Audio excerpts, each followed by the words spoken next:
ಇನ್ನು ಮುಂದೆ ಮಾಡೋಣ ಸೂರ್ಯ ನಮಸ್ಕಾರ. ಸೂರ್ಯ ನಮಸ್ಕಾರ ಮಾಡುವುದರಿಂದನೇ ನಮಗೆ ಬಹಳಷ್ಟು ಲಾಭಗಳಾಗ್ತವೆ. ಇದರೊಳಗೆ ಸಂಸ್ಕೃತ ಒಂದು ಮಂತ್ರ ಇದೆ ಇದರ ಬಗ್ಗೆ, ಸೂರ್ಯ ನಮಸ್ಕಾರದ ಬಗ್ಗೆ. ಆದಿತ್ಯಸ್ಯ ನಮಸ್ಕಾರ ಹೇ ಕುರುವಂತಿ ದಿನೇ ದಿನೇ ಅಕಾಲ ಮೃತ್ಯುಹರಣಂ ಸರ್ವವ್ಯಾಧಿ ವಿನಾಶನಂ. ಸೂರ್ಯ ನಮಸ್ಕಾರವನ್ನು ಪ್ರತಿದಿನ ಮಾಡುವುದರಿಂದ ಅಕಾಲ ಮೃತ್ಯು ಹರಣಂ ಅಂದರೆ ಅಕಾಲ ಮೃತ್ಯು. ನಮ್ಮ ಈಗ ಭಾಳಷ್ಟು ಮಂದಿಗೆ 25-30 ವರ್ಷ 40 ವರ್ಷದ ಮಟನು ಹಾರ್ಟ್ ಪ್ರಾಬ್ಲಮ್ ಆಗಿ ಹಾರ್ಟ್ ಅಟ್ಯಾಕ್ ಆಗ್ತೈತಿ. ಅದು ಕೂಡ ತಪ್ತೈತಿ, ಅಕಾಲ ಮೃತ್ಯು ತಪ್ತೈತಿ. ಯಾಕಂದರೆ ನಮ್ದು ದಿವಸ ಸೂರ್ಯ ನಮಸ್ಕಾರ ಮಾಡೋದ್ರಿಂದ ನಮ್ದು ಬ್ಲಡ್ ಸರ್ಕ್ಯುಲೇಷನ್ ಸರಿ ಇರ್ತೈತಿ. ಸರಿ ಇರೋದ್ರಿಂದ ಹಾರ್ಟ್ ಪ್ರಾಬ್ಲಮ್ ಬರುವುದಿಲ್ಲ. ಅದೇ ಅಕಾಲ ಮೃತ್ಯುಹರಣಂ ಮತ್ತು ಸರ್ವವ್ಯಾಧಿ ವಿನಾಶನಂ. ಡೈಲಿ ಸೂರ್ಯ ನಮಸ್ಕಾರ ಮಾಡ್ತಾ ಇದ್ದಂಗೆ ನಮ್ಮ ಸರ್ವ ವ್ಯಾಧಿ ಏನೇನು ಆದಿವ್ಯಾಧಿಗಳು ಶರೀರದಲ್ಲಿ ಇರ್ತಾವೆ ಅವು ಎಲ್ಲನೂ ಡೇ ಬೈ ಡೇ ನಿವಾರಣೆ ಆಗ್ತಾ ಹೋಗ್ತಾವೆ. ಈಗ ನಮ್ಮ ಉದಾಹರಣೆಗೆ ನಮ್ಮ ಶಿವಾಜಿ ಮಹಾರಾಜರು ಒಂದು ಜೀವನದ 108 ಸೂರ್ಯ ನಮಸ್ಕಾರ ಪ್ರತಿದಿನ ಮಾಡ್ತಿದ್ರು.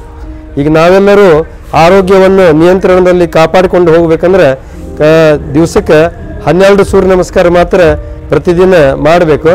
ಸೂರ್ಯ ನಮಸ್ಕಾರ ಮಾಡೋ ಪದ್ಧತಿಯನ್ನು ಸರಿಯಾಗಿ 12 ಸ್ಟೆಪ್ ಬರ್ತಾವೆ, ಅದನ್ನೆಲ್ಲ ತೋರಿಸ್ತೀನಿ. ಸರಿಯಾಗಿ ಲಕ್ಷ್ಯ ಕೊಟ್ಟು ನೋಡ್ರಿ. ಸರಿಯಾದ ರೀತಿ ಒಳಗೆ ಮಾಡಿದರೆ 12 ಸ್ಟೆಪ್ ನಾವೊಂದು ಉಸಿರಾಟದ ಜೊತೆಗೆ ಮಾಡೋದ್ರಿಂದ ಒಂದು ಸೂರ್ಯ ನಮಸ್ಕಾರದಲ್ಲಿ 12 ಆಸನಗಳಾಗ್ತವೆ. ಒಂದು ಸೂರ್ಯ ನಮಸ್ಕಾರದಲ್ಲಿ ಸರಿಯಾಗಿ ಮಾಡೋದ್ರಿಂದ 12 ಆಸನ, 12 ಸೂರ್ಯ ನಮಸ್ಕಾರ ಪ್ರತಿದಿನ ಮಾಡೋದ್ರಿಂದ 144 ಆಸನಗಳಾಗ್ತವೆ. ಅಷ್ಟೆಲ್ಲ ಮಾಡೋದ್ರಿಂದ ಅಷ್ಟೊಂದು ಮಾಡಿದ್ರೆ ನಮ್ಮ ಶರೀರ ಆದಿವ್ಯಾಧಿಗಳು ಎಲ್ಲ ಕಡಿಮೆ ಆಗ್ತಾ ಹೋಗ್ತವೆ. ನಮ್ಮ ದೇಹದ ಇದನ್ನು ಬೆಳೀತಾ ಇದೆ. ನಮ್ಮದು ಒಳಗಿಂದ ಸ್ಟೆಮಿನಾ ಅಂದರೆ ರೋಗ ನಿರೋಧಕ ಶಕ್ತಿನ ಬೆಳೀತಿದೆ. ಅದರಿಂದ ಸಣ್ಣ ಪುಟ್ಟ ರೋಗಗಳು ಬರೋದಿಲ್ಲ. ಯಾವ ರೋಗಗಳು ಶರೀರದಲ್ಲಿದ್ದ ಬರಬರ್ತಾ ನಿವಾರಣೆ ಆಗ್ತಾ ಹೋಗ್ತಾವೆ. ಈಗ ಅದನ್ನು ಮಾಡುವ ಪದ್ಧತಿ ಸೂರ್ಯ ನಮಸ್ಕಾರ. ಸ್ಥಿತಿ 2 ಪಾದಗಳನ್ನು ಕೂಡಿಸೋದ್ರಿ, 2 ಹಸ್ತಗಳನ್ನು ಸರಿಯಾಗಿ ಕೂಡಿಸಿದ್ದು ಈ ರೀತಿ ಮಾಡಬಾರ್ದು, ಈ ರೀತಿ ಸ್ಟ್ರೇಟ್ ಆಗಿರಬೇಕು. ಇದು ಪ್ರಣಾಮಾಸನ. ಒಂದನೇದು ಪ್ರಣಾಮಾಸನ. ಇದರಲ್ಲಿ ಹಸ್ತೋತ್ಥಾನಾಸನ. ಇದು ಪ್ರಣಾಮಾಸನ ಫಸ್ಟ್. ಸೆಕೆಂಡ್ ಇರೋದು ಹಸ್ತೋತ್ಥಾನಾಸನ. ಉಸಿರು ತೆಗೆದುಕೊಳ್ಳುತ್ತಾ ಪೂರ್ತಿ ಹಿಂದೆ ಹೋಗೋದು ಹಸ್ತೋತ್ಥಾನಾಸನ.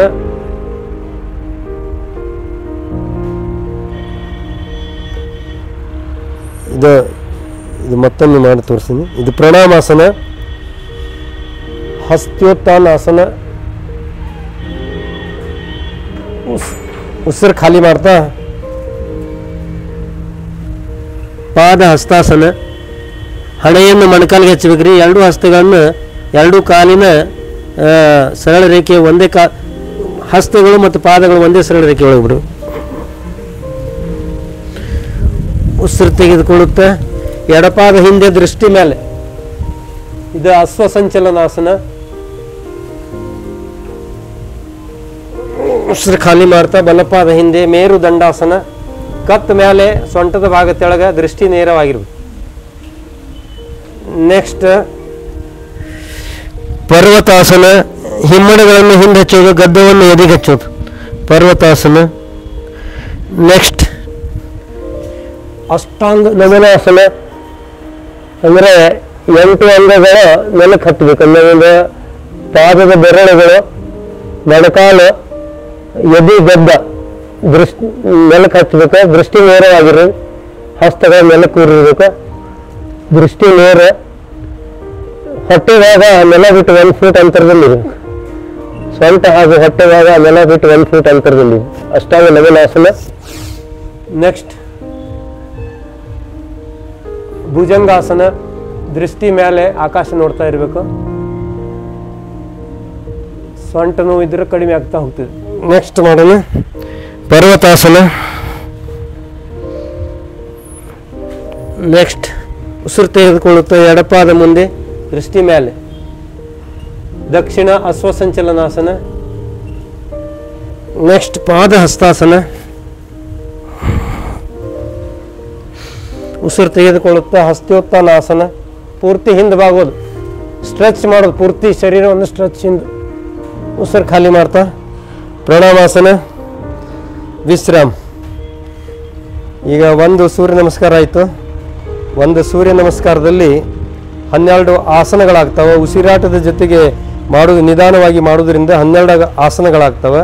ಇದೇ ಒಂದು ಫಾಸ್ಟ್ ಮಾಡೋದ್ರಿಂದ ಅದು ಎಕ್ಸಸೈಸ್ ರೂಪದಲ್ಲಿ ಸೂರ್ಯ ನಮಸ್ಕಾರ ಆಗ್ತದೆ. ಆಸನ ರೂಪದಲ್ಲಿ ಅಂದರೆ ಉಸಿರಾಟದ ಜೊತೆಗೆ ಮಾಡೋದ್ರಿಂದ ನಿಧಾನವಾಗಿ ಮಾಡೋದ್ರಿಂದ 12 ಆಸನ ಆಗ್ತವೆ. ಫಾಸ್ಟ್ ಮಾಡೋದ್ರಿಂದ ಎಕ್ಸಸೈಸ್ ರೂಪದಲ್ಲಿನೂ ಕೂಡ ಸೂರ್ಯ ನಮಸ್ಕಾರ ಫಾಸ್ಟಾಗಿಯೂ ಮಾಡ್ಬೋದು. ಸೂರ್ಯ ನಮಸ್ಕಾರ ಯೋಗ ಸ್ಥಿತಿ. ಉಸಿರು ತೆಗೆದುಕೊಳ್ಳುತ್ತಾ ಉಸಿರು ಖಾಲಿ ಮಾಡ್ತಾ 2 ಉಸಿರು ತೆಗೆದುಕೊಳ್ಳುತ್ತೆ 3 4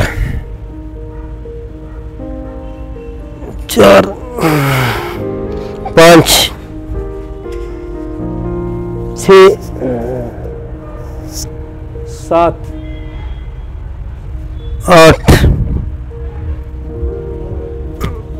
9 10 11 12 ವಿಶ್ರಾಮ. ಈಗ ಅಂಕಿ ಅಂಶಗಳ ಮೂಲಕ 12 ಬಾರಿ ಮಾಡೋದ್ರಿಂದ 12 ಆಸನ ಆಗ್ತವೆ. ಇದೇ ರೀತಿ ಪ್ರತಿದಿನ ಎಲ್ಲರೂ 12 ಸೂರ್ಯ ನಮಸ್ಕಾರಗಳನ್ನು ಮಾಡಬೇಕು.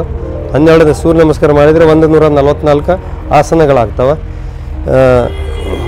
ಇಷ್ಟು ಮಾಡೋದ್ರಿಂದ ನಮ್ಮ ದೇಹದಲ್ಲಿ ರೋಗ ನಿರೋಧಕ ಶಕ್ತಿ ಬೆಳೀತಾ ಇದೆ. ಸಣ್ಣ ಪುಟ್ಟ ರೋಗಗಳು ಕಡಿಮೆ ಆಗ್ತವೆ.